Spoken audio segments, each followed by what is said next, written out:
Hello, BookTube. Well, Grammaticus Books and I are at it again. Some of you who've been watching our exchanges between our two channels will know that we've fallen into the habit of doing brotivational BroTube top 10 movie lists of one subject or another. Lots and lots of fun. So much fun and so much of a fruitful ground for disagreement that plenty of other booktubers have started to weigh in. they watch our two lists and think both of these guys are dead wrong. So this time around, the subject matter is historical drama. And the ground rule was that it has to be historical, properly so. So it has to be before the Vietnam War. Although that doesn't feel historical for me, it has to be before the Vietnam War. And as usual, I watched the list that Grammaticus Books put up before I filmed this video, before I made my own. I haven't watched anybody else's list. I imagine there'll be a half a dozen people joining in this time around. You should try and join in yourself to post up your own. But I watched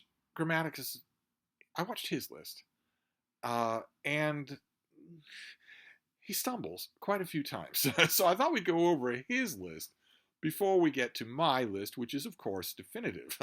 The historical drama is my single favorite kind of thing to watch on the big screen, or the little screen. Because miniseries definitely count. You can definitely do that. You can do something you saw on the TV, not on the big screen. But right out of the gate, Grammaticus Books, he does okay with some of his choices, but with others he stumbles and he pulls something. Grammy pulls a hammy several times on his list, starting with number one, which is Ron Howard's movie Rush, about formula racing, starring Chris Hemsworth. I should say the movie is about formula racing, but not really. The movie is about smoking. And if you think, all right, it's Steve just obsessing again, feel free to watch it. I'm sure it's on a streaming service near you. Feel free to call it up and watch it. Watch for the 2 hours, and when it's over, ask yourself, what's the foremost thing I remember about this movie? And of course, this is Funhouse movie version of being about smoking, because the Marlboro cigarettes, Philip Morris, pumped enormous amounts of money into the careers of these Formula One racers and slapped their logo all over everything they wore, their cars, their clothes, their helmets, and also shipped them trailer parks full of this product itself, which is why the two main characters in the movie die of cancer or tobacco-related heart erosion, where their hearts, they're young men, they're in their 30s, they have the pulmonary and cardio system of someone in their 90s. They died of the product, and they endlessly sold it. Endlessly. Every time they did any of their daring do on the racetrack, they were heavily paid. They were paid by their sponsors and by their managers. But they were paid a lot more money by Philip Morris to push a deadly drug. And the reason it's Funhouse Mirror is because then 50 years elapse, and suddenly the shadow companies that are financing the money for Ron Howard's movie are also the same thing. They are pushing their same product. The same product is being pushed in the movie that is telling the story of a guy pushing the same product. It's weird. It folds history in horrible, horrible ways. And the movie is also melodramatic hokum. It really, really shows the mistake of thinking just because you like Chris Hemsworth when he's wearing armor and wielding a hammer, that you might like him if he tries to act. But who knows what kind of acting he could do if the movie were about something other than smoking? Who knows? Then Grammaticus' number two was Lincoln by Steven Spielberg.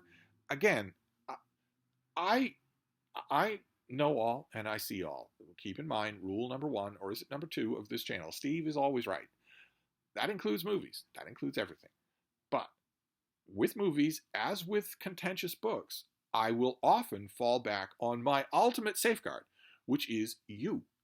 I will say, you watch or read what I'm talking about and tell me if I'm wrong. If you doubt me, tell me if I'm wrong. With Rush, I can absolutely guarantee when you finish with the movie, you'll think, boy, that was a lot about smoking, wasn't it?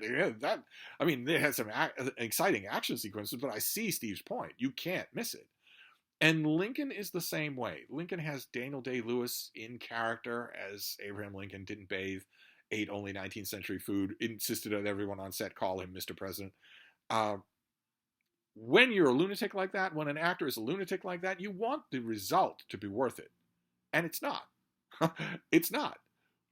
Lincoln is a big, huge, sprawling biopic.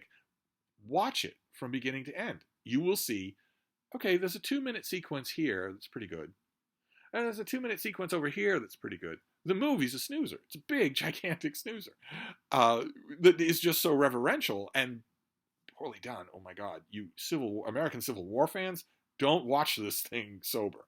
Okay, make sure that that your anesthesia is at hand, because you're not going to watch it sober. It will drive you nuts to watch it sober. For all the advisors that Spielberg apparently had on set, it's still going to drive you insane. Then Grammaticus' third pick was Tom Hooper's movie The King's Speech, about George VI heroically overcoming his stammer in order to speak to the British people. And it's extremely primary color. It is at best a B movie. It's effective, of course. Colin Firth is amazing in it. Helena Bonham Carter is amazing in it. Even Jeffrey Rush. Jeffrey Rush is clearly checked out for the movie, but even checked out, he does a great job. So does everybody else. You will definitely enjoy it. But it's not much. It's not as great as any of the choices on my list.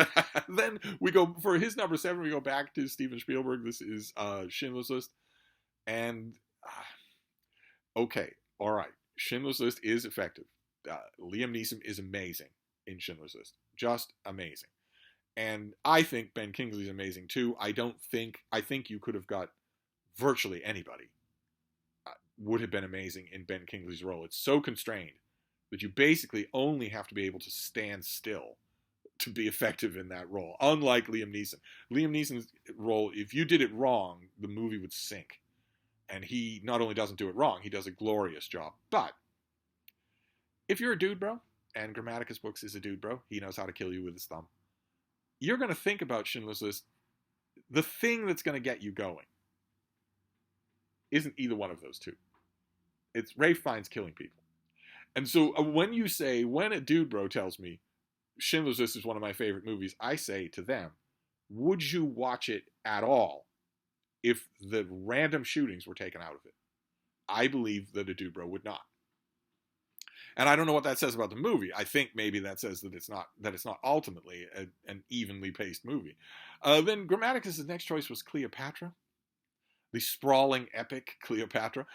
That surprised me. That really did. I was predicting a lot of what was on his list, but that surprised me. I, of course, am a big fan of some of the visual sequences in Cleopatra. Some of them are quite good. Some of the acting is quite good. I'm amazed that I think that Cleopatra actually does hold up to my test of, can you watch the whole thing? Can you just sit down and enjoy it? I think it does hold up to that, no matter how mind-bogglingly long it is. Naturally, I'm a Rex Harrison fan, so I like the first half of it better than the second half, but there's no denying Elizabeth Taylor is so terrible. She's just so awful. Even Caesar doesn't have the right to burn a single human thought. When have you ever had a single human thought, darling? She's ridiculous, but some of the dialogue is quite good. And some of the acting, even the chemistry between her and Richard Burton is undeniable. I'm amazed. I'm amazed that this thing gets watched in the Grammaticus household. That kind of amazes me. Then his next choice, number 5, was Cecil B. DeMille. Hard to leave a historical epic out, leave Cecil B. DeMille off a list of historical epics, but he chose the Ten Commandments. And I want to stress here that the Ten Commandments is a wonderfully enjoyable movie to watch. If you haven't seen it, if you've only seen, what is the Disney movie? The Disney movie about Moses and Pharaoh is quite good. But it's no substitute for Cecil B. DeMille at his best. But I want to point out that this is an infraction of the rules, almost as big as the first movie on Grammaticus Books' list, because the Ten Commandments is not historical. Moses was not a real character. He's a storybook character. The Exodus never happened. It's a storybook story. There's no history in this, except that there was a place called Ancient Egypt, but it didn't have millions of Jewish slaves. Nothing like this happened. I guess I only want to be a stickler on that point because I live in a violently fundamentalist Christian country, where Christians have wildly, orgiastically celebrated book burnings and would like to burn people, and are only a year away from being fully able to burn people. So in that environment, I want to stress this is fiction. The Ten Commandments is obviously fiction. Anyway, then he moves on to a miniseries, a TV miniseries. He goes to Shogun. His number 4 is Shogun, with Chamberlain. What's his name? Chamberlain. It's a forgettable miniseries. I don't know why he's going to it. Maybe it was on his mind because there's an update. There's a newer version of Shogun. But Dr. Kildair, why am I not remembering his name? And anyway, he's much better in Dr. Kildair than he is at any moment in Shogun. And it's also a poorly shot miniseries. There's a lot of murk, a lot of really questionable camera angles. I think that this is a case. Grammaticus Books loves the 1980s. Unhealthily. He unhealthily loves the 1980s. I really think this is an example. Sometimes his love for something from the 1980s is well-worn, but also active and alive. You know that he actually does love it. Other times, I think it's just fond memories, old lang syne. I think this is that. I would be amazed. I would bet at Boston Cream Pie that he has not sat down and watched this miniseries since it originally aired. Otherwise, I think he would see the faults. Then his choice number 3 is William Wyler. You're going to see this coming. I imagine that this will be on almost everybody's list. It's not on mine. Ben-Hur, which is a great movie. It is an absolutely great historical drama. Set pieces, if you know no other set piece, you will certainly know the famous chariot race. It's not my favorite set piece. I've mentioned before, my favorite set piece involves a character that Ben-Hur meets who introduces him to his children before it's time for them to go to bed. He's about to put his children in bed, but he wants to introduce his children to this character beforehand. And we think the curtain to the tent, he's an Arabic character, he's living in a tent. We think the curtain's going to open and a bunch of children are going to come out. Instead, the curtain does open and it's an array of gigantic Arabian stallions. And they slowly walk onto camera with these. I wouldn't share a set with such creatures. They walk onto camera and they're impeccably well behaved, as he lovingly introduces his children and gives through their personality. That's always my favorite. I know I'm supposed to love the chariot scene more, or the quintessential ramming speed, but no. But Ben-Hur is great. It is great. I'm not. This is one where I'm not quibbling at all. It definitely belongs on the list.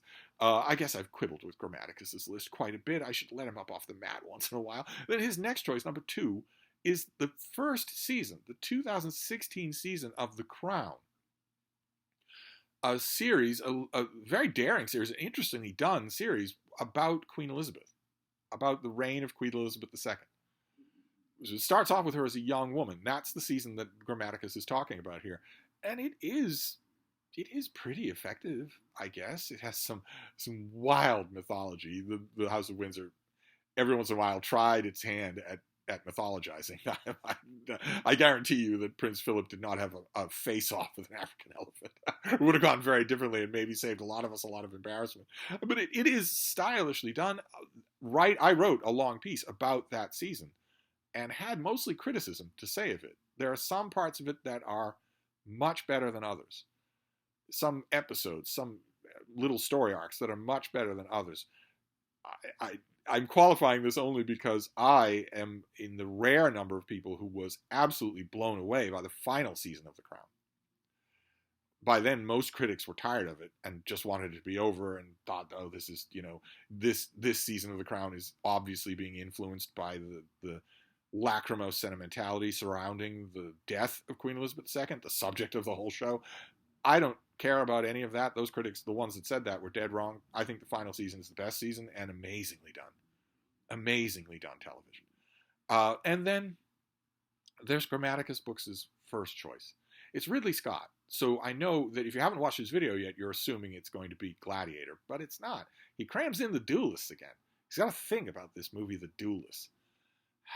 I don't know what it is. When he finally comes over here for wine and calzones, I will try to deprogram him so that he doesn't have this thing about The Duelist anymore. I'm worried that all of you are going to be hearing him sing its praises over and over again and going to go to the movie and expect to find something good. You're not going to find anything good. Keith Carradine is in it as one of the two main characters, and he is more effective when he is simply laying on the floor unconscious in the first season of Deadwood than he is at the whole length of that movie. So I don't know what he's thinking. But that was his list. A furtive list. a trying list, but a mostly failing list. I think we can agree that on this particular obstacle course, Grammy mostly pulled a hammy. Fortunately, though, it's throat clearing to my own list, which is the greatest list of them all. And I will take you through them, and I will show you artwork for all of my glorious, incredible choices. Starting in 1964, this is Peter Glenville. This is Becket. Taken from the play. This is adapted from a play, and this is a story of Thomas Becket and King Henry II. King Henry II is played by Peter O'Toole. Thomas Becket is played by Richard Burton. There are a whole bunch of great supporting actors all along the way here. And this is the famous story. If you know your English history, you will know the story of how Henry elevates Becket to not only be an overmighty subject, the chief civil authority in England, but also the chief clerical authority in England. And it goes to Becket's head. And he starts to give Henry trouble in the ecclesiastical courts, to the point where Henry, famously and maybe apocryphally, says to a bunch of his mailed, armored barons, "Will no one rid me of this turbulent priest?" And they take that not as a hypothetical, but as a sotto voce directive, and they go and they kill Becket. That is a kind of a famous story. It's done wonderfully in this movie, mainly thanks to the amazing ability of Peter O'Toole and Richard Burton. They steal the show, just steal the show. It's a two-person show, so that's not hard to do, but still, we're going to see that there are other characters who could come to the fore here, and there are a couple of great actors involved in this movie, but they tower over the whole thing. It's just incredible. Then my next choice, if Grammaticus can pick a TV series, so can I, but I'm not going to pick Shogun. I'm going to pick one of the greatest TV shows of all time, and that is I, Claudius. This was done in 1976 for the BBC by Jack Pullman. Some of you will remember the final episode where a very old Claudius is having dreams and fantasies while he's right there on the floor of the Roman Senate. And he mentions at one point, he's foretelling the future, and he imagines that in a far distant era, a man who sits by the pool will open graves. Very clever. This is, of course, not in the book. And that is a reference to Jack Pullman, the name Pullman, adapting the work of Robert Graves. That final scene where he's having fantasies, ghosts of his past are coming back to visit him. That final scene is wonderful anyway. His mother comes back and says, "Your nose is still running, Claudius." And my Tiberius comes back all grousy and says, "They didn't like you. I could have told you that. It's a thankless job." And my favorite one of all, John Hurt, comes back as Caligula and says, "Turns out I wasn't their Messiah after all. You could have knocked me over with a feather." Because he's still crazy, even in the afterlife. But this has everybody. It has Derek Jacobi as Claudius, from a young boy all the way to an old man. It has Sean Phillips as Olivia, stealing the whole show. It has Brian Blessed as the Emperor Augustus. It has, just everybody, including Patrick Stewart in one of the last roles that he had with a full head of hair as Sejanus. What a role. Oh my. He expects you to save him, but you must not. It's just an unbelievably great thing. Now, when you watch this, if you've never watched it before, maybe you've heard of I, Claudius, probably you have, but maybe you've never seen it. And you're going to think, okay, well, this is the BBC pulling out the stops. It's true, but they were pulling out the stops in 1976. And those of you who were born in the 21st century will not realize that in 1976, you could live really well on $520 as your annual salary. As your annual salary. In 1976, nothing cost anything. And it showed. So you're going to, when you watch this, you will see that this is all done on a set that's as big as your living room. You won't care, because everybody in this show just blows it out of the water. It's just so incredibly done, incredibly acted, that you won't care at all. Everybody, from Augustus to Livia. Of course, Livia is fantastic all throughout the show. She's the villain of the piece. That was the invention of Robert Graves, but she's the villain of the piece here. Do you really believe that I'd stoop to buying you off when I could swat you like a fly if I wanted to? I strongly advise just make a show of it. Just, if you've got your little family of your little grammaticals, you want to make a show of it. Just say, this night every week is going to be our I, Claudius night. We're going to watch the whole thing. I did that, actually, probably the last time that I sat and then watched this all together on a TV screen. I did that with Me Sainted Mal, and we had a blast. Just wonderful stuff. Absolutely wonderful. So that's my next choice. And then we move on to 1969. The director is Charles Jarrett, and this is Anne of the Thousand Days. So we once again have Richard Burton. Another amazing cast of characters here. I mean, it's Richard Burton and Genevieve Bujold just being told by the director. Jarrett just tells them, chew the scenery. And if you get hungry, we'll call out for more scenery for you to chew. Because this is Henry VIII and Anne Boleyn. But oh my God, the characters elsewhere in here are amazing. You have John Colicos as Cromwell. You have oh my God, his name is slipping. It's Cardinal Wolsey. His name is slipping my mind, even though it occurs in other movies that I'm calling up here. Anthony Quayle.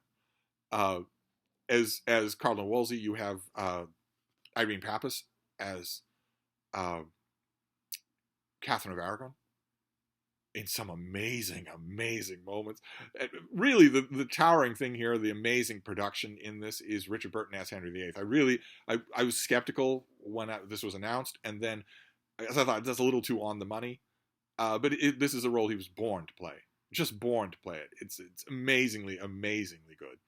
As Tudor drama, but also, and this is not the only Tudor drama, but but also just as a production on its own. It isn't as well known as it should be.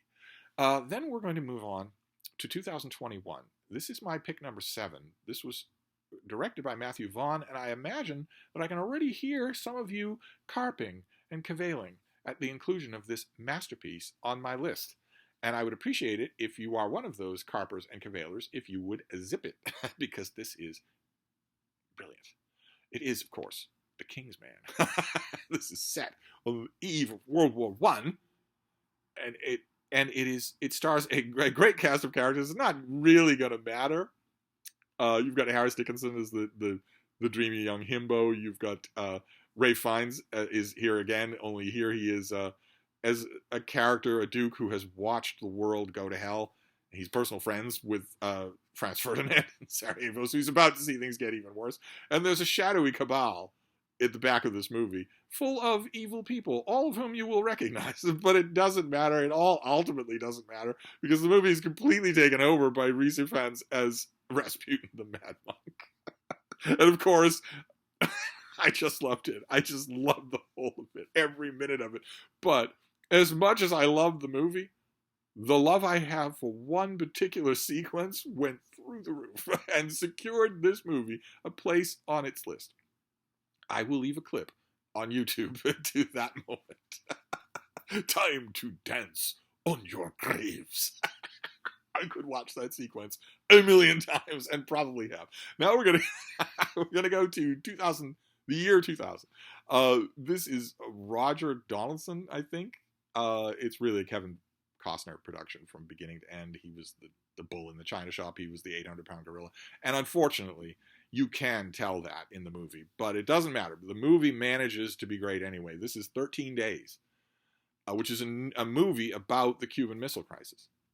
And there are some obstacles that you're going to have to get over when you're watching this movie.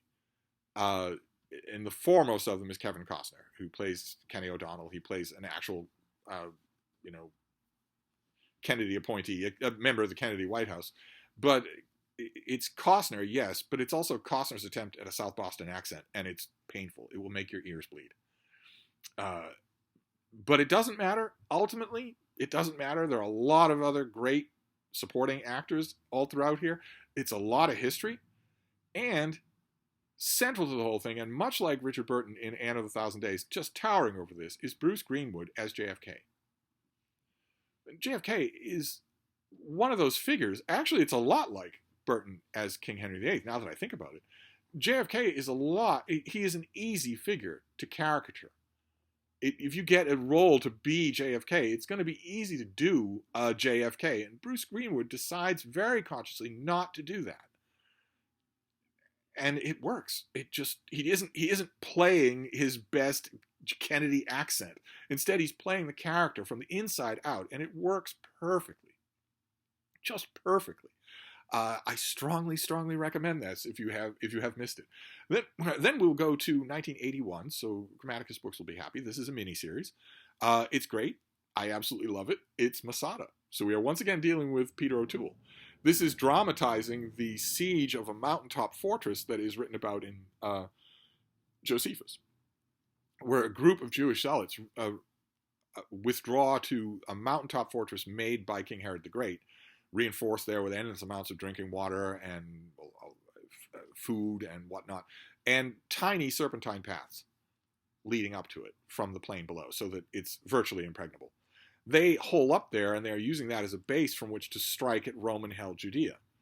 And after, this is a miniseries, so it goes on for quite some time, and after a few setbacks and ups and downs, finally, the Roman Emperor Vespasian tasks Cornelius Flavius Silva, Peter O'Toole's character, with taking Masada. None of this talking with these people anymore. None of this hoping that things will turn out. No, I want you to besiege that mountaintop fortress and take it. There is no fortress in the world that Rome can't take. And Anthony Quayle comes up again. He is Rubrius Gallus. He is the siege engineer who eventually Silva gives him the task of doing it. And Gallus thinks, well, the only way to do this is to make a ramp, and the only way to do that is to move that mountain over here. We're going to put a mountain against this mountain and make a ramp so that our troops can go up it to get to this spot. It's a classically Roman maneuver. That's at the very end, though. This has everything in it. Other than that, this is amazingly well written. Huge. I've quoted this at great length here on this channel, and occasionally, when guests come over for wine and calzones, I quote it to them, whether they want me to or not. It's gripping. Whether you think you like Roman drama or not, it's gripping. Then we are going to go to 1962. Because although I don't have Ben-Hur on my list, I wanted a giant, sprawling Hollywood historical epic on this list. And this is David Lean. I know that I always say that directors don't matter. This is one of the only movies that has ever tempted me to think that maybe sometimes they do, and that is Lawrence of Arabia. So we are once again dealing with Peter O'Toole and Anthony Quayle, who's in this as well. They must have got sick of each other's faces. And Omar Sharif and Anthony Quinn. Wonderful role, the best role that he ever did. And this is about, I mean, it's taken from Lawrence of Arabia's own book. One of them, or maybe two of them, is taken from Revolt in the Desert, but you'll never get a better realization of Seven Pillars of Wisdom, which is just great. And this movie is fantastic, and I can't help but think when I look at it that some of, or maybe all of, the fantastic stuff in here is the result of David Lean. Do I have to call it his vision? I don't want to call it his vision. I don't want to get on the dude bro train about directors, but this would be a drastically different movie, a lesser movie if it weren't for him. You may have heard of Lawrence of Arabia. You may have heard the famous quip. This is a very young Peter O'Toole, a very, very blonde Peter O'Toole, led to a famous quip that if he were any better looking in the movie, it would be called Florence of Arabia. You may have heard of all that. You will certainly have seen the one famous clip, which is the well scene, where Peter O'Toole is at a well in the middle of the desert when there's a speck on the horizon, a black speck on the horizon that gradually, very gradually resolves into a figure. There's a figure stalking towards the well.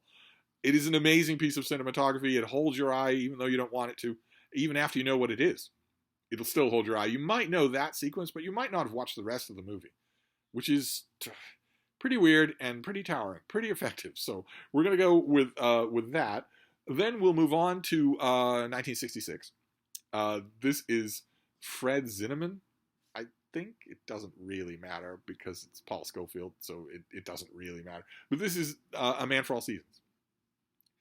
Also adapted from a play, same as our first choice. This is about Thomas More, who was a hatchet man and a fix-it person and a bulldog lawyer for Henry VIII until Henry VIII made him a demand that he could not meet. It told him, I am rewriting reality and I want you to go along with it. And More did that plenty of times, but Henry finally reached a point where that More couldn't do it. And More was cast out of favor and then finally imprisoned and then finally beheaded for that. For for a contest of principles with Henry VIII that he could have resolved at any minute. I firmly believe that. I know there are some historians, one of whom I knew, there are some historians who say no, no, absolutely not, past a certain point, and that point was a long, long time ago. I don't believe that. I think that even after months in the Tower, More could have written Henry one single letter and had all of it reversed. He just didn't do it. He died, I think, for principle. And this is that story. And Thomas More is played by Paul Scofield, who is a weird and elusive and toweringly fantastic actor in this role. But this also has lots and lots of great supporting work, lots and lots of it, including John Hurt, who is in here as oily Richard Rich. He is just amazing as a character that you absolutely don't trust. But Robert Shaw is in here, who you will know as Quint from Jaws. He plays Henry VIII, and he does a great job. Just a great screaming psychopath job. And Orson Welles is in here as Cardinal Wolsey, and he is amazing as well. I don't think anybody turns in a bad performance anywhere in this movie, including my beloved Leo McKern as Cromwell, as Thomas Cromwell. It's wonderful. If you've only heard about it and never seen it, do yourself a favor. Find it on whatever streaming service it's on and watch it. You will love it. Absolutely love it. And then we get to my number 2. We're going to go to 1997, and I imagine some of the Carpers will come back, maybe not as many. This is, Once Upon a Time was the highest grossing movie of all time, and it's James Cameron. It's Titanic. Now, this is a bit of a fudge because the framing sequence of this movie in the beginning, the middle, and the end takes place in the present day. And one of the main character, Rose Dawson, is alive in the present day. It's been 84 years. She's extremely old. She's like 150. But she was a young girl on the Titanic. And a large part of the movie is set during the Titanic's maiden voyage. So I think it counts. And I think this was propelled into box office success because of the teen heartthrob thing. Teens went to see this over and over and over again. And repeat viewing is what you need to make massive box office. I think that obscured how good a movie this is, how enjoyable it is. It's nowhere near the kind of quality that we're talking about for Anne of a Thousand Days or Becket or Man for All Seasons. It's nowhere near that. But it is extremely effective. You won't stop watching. The destruction, the sinking of the Titanic, the actual, when we get to it, is mesmerizingly well done. Cameron knew that he needed to provide an unbelievable set piece, and when it comes time for him to do that, he does. In fact, he's so sure of himself that he gives you that set piece ahead of time on a computer screen. He has, in the present day, he has one of the sea divers show Rose, an 150-year-old Rose Dawson. He shows her a computer simulation of the sinking of the Titanic. And she is appropriately wry about how, that doesn't really convey what it was like. And when you're watching the movie, if it had been, some other production, I might have thought, all right, maybe that's all you're going to do. But no, Cameron shows you everything in massive detail. And it's wonderfully, wonderfully done. The only overlap that I can think of between this movie and any of my other movies is that the slimy snake of a villain in Masada is a character named Falco, and he is played by David Warner. And David Warner is in this movie, of course, as the relentless henchman of hi baby of Billy Zane's character. He's the relentless henchman who is right there at the moment when the Titanic splits in two. So I guess that's an overlap. But I loved this movie. I really did, unabashedly, and not for the teen drama reasons, but for what it was in its essence. I confess that even to this day, the final sequence, drone footage moving through the corridors of a barnacle-encrusted wreck of the Titanic down in the eternal darkness of the Grand Banks. And as the drone is moving through there, it suddenly becomes a dolly camera moving at greater speed, and light starts to flood through those corridors, and the wood flooring comes back, and suddenly it transforms into what it was. Into what it was 100 years before. That sequence still gets to me. That is amazing. Baby, are you going to go up there? There we go. So that's my number 2. And then we'll move on to my number one, which will be absolutely no surprise to anyone who knows me. It'll be no surprise to anyone who's watched this channel. It is not only my favorite historical drama, but my favorite movie. And we are once again doing Peter O'Toole, and this is The Lion in Winter. This was 1968. This was Anthony Harvey that directed this. It's Peter O'Toole at the peak of his powers, opposite Katharine Hepburn at the peak of her powers. So the greatest actor of the 20th century and the greatest actress of the 20th century in their greatest roles together at the same time. It's the story of King Henry VIII, or King Henry II, which is what we started with. We started with Henry II in Becket, when Peter O'Toole plays the same character, only much younger. Here he plays an older Peter O'Toole, who's not as old as his enemies think. My God, what is this? Paint's not peeling. I'm good for years. How many years? Suppose I hold you back for one. I can. It's possible. Here he plays an older Henry II, who's dealing with the connivings of his wife, Eleanor of Aquitaine, and his sons, Richard, Geoffrey, and John. Because young Henry, who was crowned king in Henry II's lifetime, young Henry is dead. Young Henry's dead, and he lies in the vault.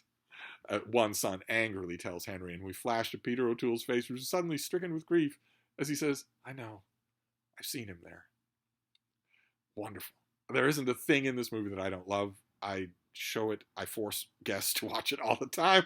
And it, of course, is my number one. This is absolutely incredible. If you look at it and think it's just some musty old Hollywood historical drama, if you look at that for any of these, except Kingsman, of course, you're dead wrong. These are alive, absolutely alive. And they are, by definition, the best Hollywood historical dramas of them all. Otherwise, they wouldn't be on my list. Now, would they? So there you go. I will leave a link to Grammaticus' video, and if I remember to do it, I'll look for the other videos. There are a lot of other people doing this. So we give you all sorts of food for thought. Although, they won't topple mine, because mine is the best. But that's what you expect, right? So anyway, I'll wrap this up. This was so much fun. Who knows what our next category will be? And I will see you soon. Thank you, BookTube.